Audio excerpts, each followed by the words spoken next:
శ్రీమాత్రే నమః, శ్రీ గురుభ్యో నమః. తదుపరి వృశ్చిక రాశి వారికి సంబంధించి 2026 సంవత్సరంలో ఎలా ఉండబోతుంది అనే విషయాన్ని ఇప్పుడు మనం తెలుసుకుందాం. వృశ్చిక రాశి వారికి సంబంధించి ఈ యొక్క కుజగ్రహానికి సంబంధించినటువంటి గ్రహమైనప్పటికీ విశేషంగా ఈ రాశిలో ఉన్నటువంటి వారికి గురుగమనం అనేటువంటిది చాలా మంచి సత్ఫలితాన్ని పొందవచ్చు. ముఖ్యంగా చూసుకున్నట్టయితే వీరికి అష్టమంలో ఉన్నటువంటి గురుగ్రహము 9వ స్థానంలోకి సంచారం చేయడం లాభంగా ఉంటుంది. అంటే కర్కాటకంలోకి వచ్చినప్పుడు అది ఎప్పుడు వస్తుంది? మార్చి ఏప్రిల్ ప్రాంతంలో వస్తుంది. వాస్తవంగా మార్చి నెలలో మనకు మకర కుంభ రాశులలో అంటే ఈ యొక్క వృశ్చిక రాశి వారికి 3-4 స్థానాల్లో 5 గ్రహాలు సంచారం చేయడము ఇవి జరిగినప్పుడు 2025 సంవత్సరంలో మనకు కొన్ని ప్రమాదాలు జరిగాయి. ఫ్లైట్ యాక్సిడెంట్లు కానివ్వండి, రోడ్డుపై బస్సుల ప్రమాదాలు కానివ్వండి, అలాగే ఇవి జరిగిన తర్వాతి కాలంలో మనకి ఇంకా ఎన్నో రకాలైనటువంటి వరదల్లో ఇబ్బందులు, అలాగే భూకంపాలు ఇలాంటివన్నీ కూడా రావడం జరిగింది. అలాగే ఈ సంవత్సరం కూడా జరగచ్చు. కానీ ఈ రాశి వారికి వాటి వలన తక్కువ మోతాదులో ప్రమాదం అనేటువంటిది ఉంది. ఎటువంటి ఇబ్బంది లేదు. ముఖ్యంగా వృశ్చిక రాశి వారికి నవమంలో అంటే కర్కాటకంలోకి గనక ఈ యొక్క గురుగ్రహ సంచారం చేయడము, ఈ యొక్క కుజగ్రహం ఏదైతే ఉందో అది షష్టమంలో మేషంలోకి ప్రవేశించడము మంచి సత్ఫలితాన్ని ఇస్తుంది. ఎందుకంటే మంచి సత్ఫలితం ఇస్తుందనంటే మేషరాశికి అధిపతి కుజుడు, సొంతింట్లోకి కుజుడు వెళ్ళినప్పుడు అంత ఇచ్చే ఇబ్బందిని ఇవ్వకుండా ఆపేస్తాడు. ఇది ఒక రకంగా పాజిటివ్ ఇష్యూ అని చెప్పొచ్చు.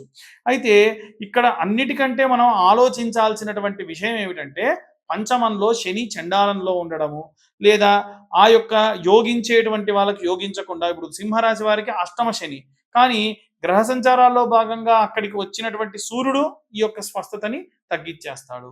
అలాగే ఈ రాశి వారికి కూడా కుజుడు శనితో కలిసి పంచమంలో ఉన్నప్పుడు ఎటువంటి తీవ్రమైన ఇబ్బందులు కలిగించడు. ఏవో కొన్ని స్కిన్ ఇబ్బందులు అంటే ఎలర్జీ లాంటివి రావచ్చు, ఐసైట్ ప్రాబ్లమ్స్ లాంటివి రావచ్చు.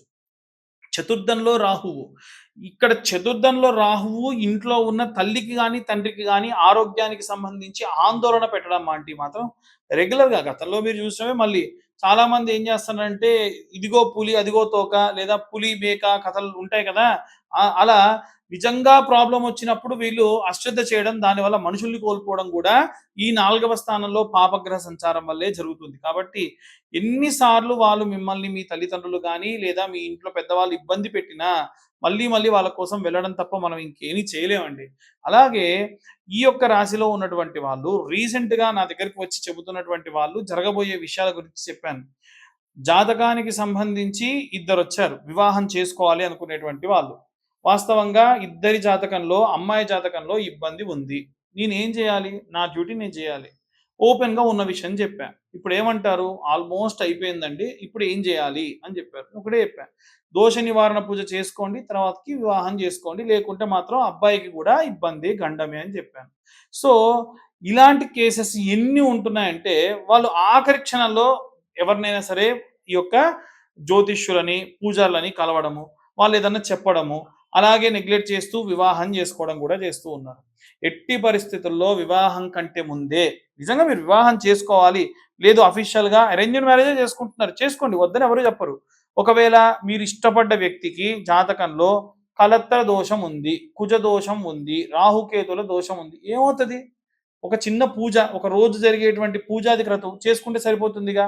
అబ్బాయిలకైతే కదలి వివాహం అని చేస్తారు. అరటి చెట్టుకి చేసి ఈ చెట్టును కొట్టేస్తారు. ఒక రోజంతా అబ్బాయి పక్కనే, అంటే సంసారం చేసినప్పుడు భార్య ఎలా అయితే పక్కన ఉంటుందో అలా 3 రోజుల పాటు చెట్టు ఇంట్లో ఉండాలి. అతని పడుకున్న బెడ్ పక్కన పెట్టుకోవాలి. తర్వాతకి దాన్ని తీసుకెళ్లి నరికేసి చెట్టుని ఆ నదిలో కానీ సముద్రంలో కానీ పడేయాలి. సరిపోతుంది కదా, చెరువులో పడేయచ్చు. అయితే ఇంకా సర్పదోషం ఉంటే నవగ్రహాలకి నవనాగులకి పూజ చేస్తారు. లేదు దగ్గరలో కుక్కి సుబ్రహ్మణ్యేశ్వర స్వామి దేవాలయం ఉంది, లేదు మోపిదేవి ఉంది, లేదు ఏదైనా సరే పళని ఉంది, తిరుత్తని ఉంది, హసన్ లాంటి దేవాలయాలకు వెళ్ళి అక్కడన్నా పూజ చేయించుకోండి. ఇవేమి చేయించుకోరు. వివాహం తర్వాతకి కొట్లాడుకుంటుంటే అప్పుడు లాయర్ల దగ్గరికి, పోలీసుల దగ్గరికి, జ్యోతిష్యుల దగ్గరికి వెళ్తూ ఉన్నారు. అలాంటి ప్రమాదాలు కుజుడు రాష్ట్రాధిపతిగా ఉన్నటువంటి వృశ్చిక రాశి వారికి ఎక్కువ సంఖ్యలో నేను ఈ మధ్య చూస్తూ ఉన్నా. కాబట్టి జాగ్రత్తగా ఉండండి. ముఖ్యంగా చూసుకుంటే కుజదోష నివారణకి 7 కేజీల కందిపప్పు దానం ఇవ్వడం, అది కూడా మంగళవారం నాడు బ్రాహ్మణుడికి ఎర్రటి వస్త్రంలో, అతను కట్టుకునే విధంగా ఉండేటువంటి ఎర్రటి వస్త్రంలో దానం ఇవ్వడం వలన విశేషమైనటువంటి కుజగ్రహ దోషములు పోతాయి. దోషం పోయినప్పటికీ దాని ప్రభావం ఎంతో కొంత ఉంటుంది కాబట్టి స్కిన్ ఎలర్జీస్ వస్తాయి, తొందరగా బాడీకి షుగర్ రావడం జరుగుతుంది, ఐసైట్ మందగిస్తుంది, ఇలాంటివన్నీ కూడా జరుగుతాయి. సో ఈ కుజ సంబంధితమైనటువంటి ఇబ్బందుల వల్ల వివాహానికి సంబంధించి కూడా ఇన్ని ఇబ్బందులు ఉంటాయి.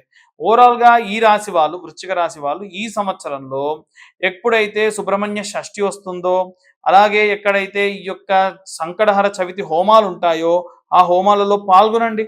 అలాగే ఈ యొక్క శనివారం నాడు త్రయోదశి వచ్చినప్పుడు తిలా హోమాలు, తైలాభిషేకాలు చేయించుకోండి.